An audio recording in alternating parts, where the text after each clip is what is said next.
ọmọ Yorùbá ni mí. Ẹ ǹlẹ́ ńlẹ́ o, orúkọ tèmi ni Adéláyọ̀.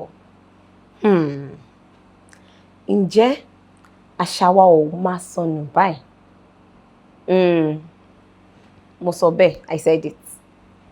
Ṣé àṣà wa nílẹ̀ Yorùbá kò máa sọnù báyìí? Àbí ṣé àṣà ni màá pè ṣá? Àbí èdè wa?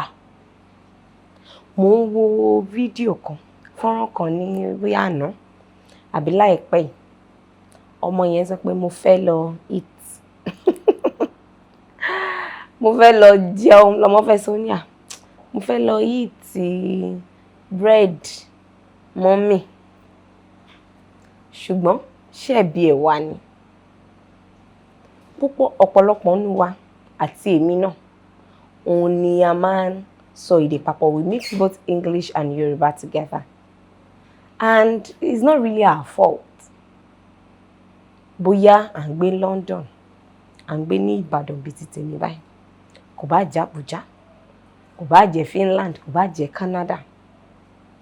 Ọ̀pọ̀lọpọ̀ nínú wa ló máa ń sọ èdè méjèèjì papọ̀.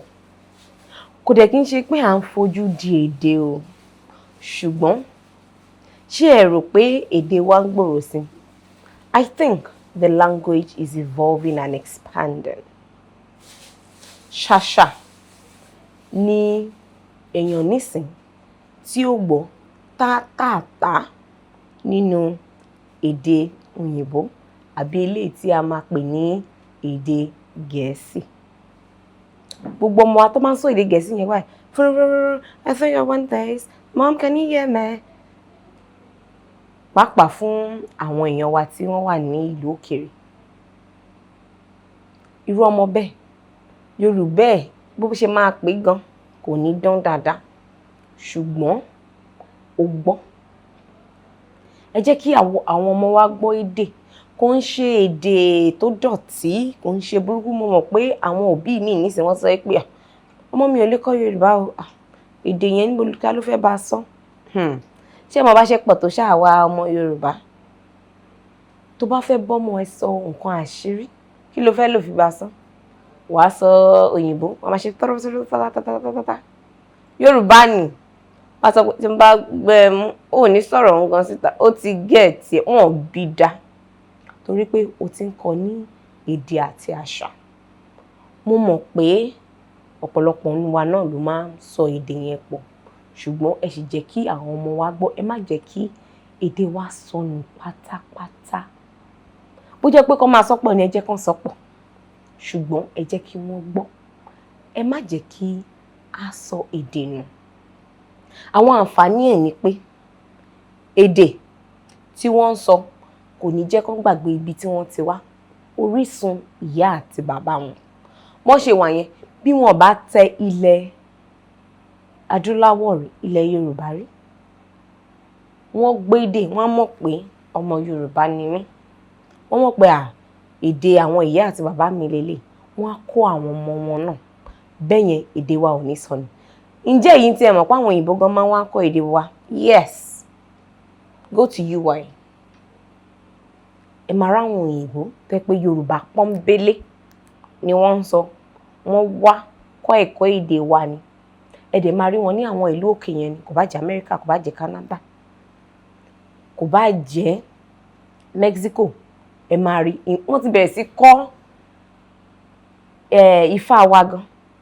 Wọ́n sọ fún yín pé ọmọ Fá làwọn, àwọn ń dáfá, àwọn ń dàgbà ni, àwọn ń ṣe gbá ni, àwọn ń ṣàwo ni. Ìwọ tó wá lédè gangan tí wọ́n bí sílẹ̀, ò fẹ́ máa sọ sí àwọn ọmọ ẹ̀, ò fẹ́ kí àwọn ọmọ kí ó gbọ́.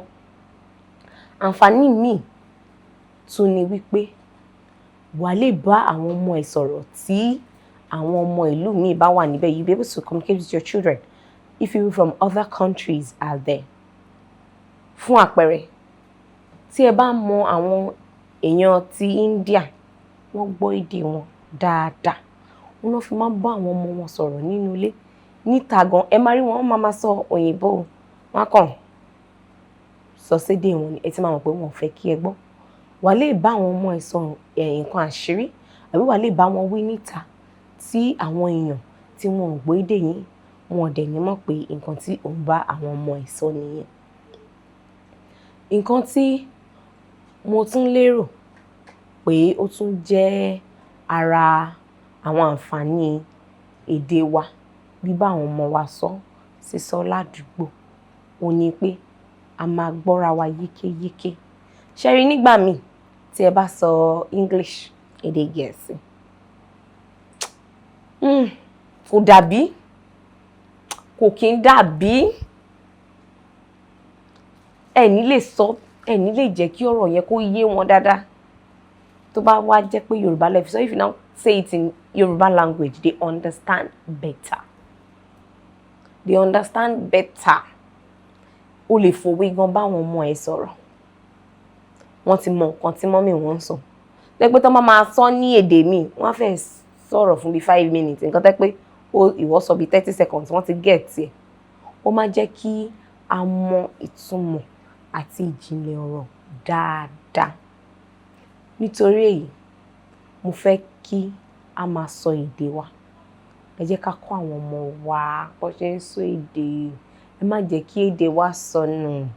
Èdè wa táwọn ẹlòmíì wá ń kọ́. Others are coming to learn the Yoruba language. In fact, it's becoming a global language.